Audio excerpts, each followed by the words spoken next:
আমাদের banner festoon আমরা মানা করে দিয়েছি, আমরা কোনো বাইকে শোডাউন দিচ্ছি না, এবং আমরা 10টি টিম করেছি।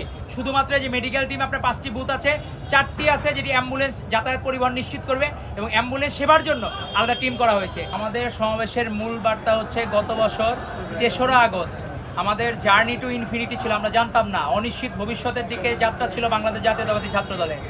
সেই জায়গায় আজকে আমরা যে সুনিশ্চিত একটা ভবিষ্যতের স্বপ্ন দেখতেছি, সেটি সম্ভব হয়েছে 24-এর গণঅভ্যুত্থানের কারণে, যার ব্যাকগ্রাউন্ড থেকে 19শে জুলাই এক দফা দাবি তুলেছিলেন আমাদের ভারপ্রাপ্ত চেয়ারম্যান জনাব তারেক রহমান।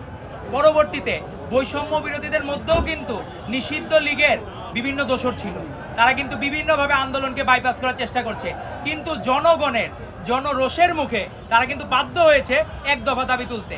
আজকে সেই 3রা আগস্ট, যেটি আমাদের ভারপ্রাপ্ত চেয়ারম্যান বলেছিলেন 15 দিন আগে, তার 15 দিন পরে জনগণের চাপে এবং সাধারণ মানুষের প্রাণের দাবি হওয়াতে সেটি তুলতে বাধ্য হয়েছিল দফা 1 দাবি 1 খুনি হাসিনার পদত্যাগ। সেই জায়গা থেকে আজকে 24-এর গণঅভ্যুত্থানের পরে আজকে যে আমরা নতুন বাংলাদেশের স্বপ্ন দেখি বাংলাদেশ বিনির্মাণের জন্য, সেই স্বপ্ন দ্রষ্টা হচ্ছেন আমাদের ভারপ্রাপ্ত চেয়ারম্যান জনাব তারেক রহমান। দিক নির্দেশনামূলক বক্তব্য দিবেন আমাদের ভারপ্রাপ্ত চেয়ারম্যান জনাব তারেক রহমান।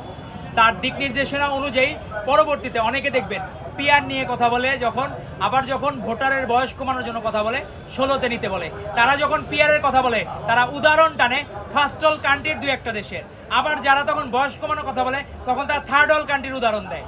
তারা তাদের সুবিধা মতো শুধুমাত্র পার্লামেন্টে যাওয়ার লোভে বা ইচ্ছায় তারা বা আপনার কূটকৌশলের তারা এই পথগুলো অবলম্বন করতেছে, কিন্তু বাংলাদেশের মানুষ এগুলো ভালোভাবে নেয় না।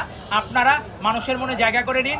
আমাদের প্রাণের নেত্রী আপসীন দেশনেত্রী এবং খালেদা জিয়া বাংলাদেশে আজ পর্যন্ত 18টি জাতীয় নির্বাচনে ইলেকশন করেছেন, একদিনও একটা নির্বাচনে পরাজিত বরণ করেন উনি।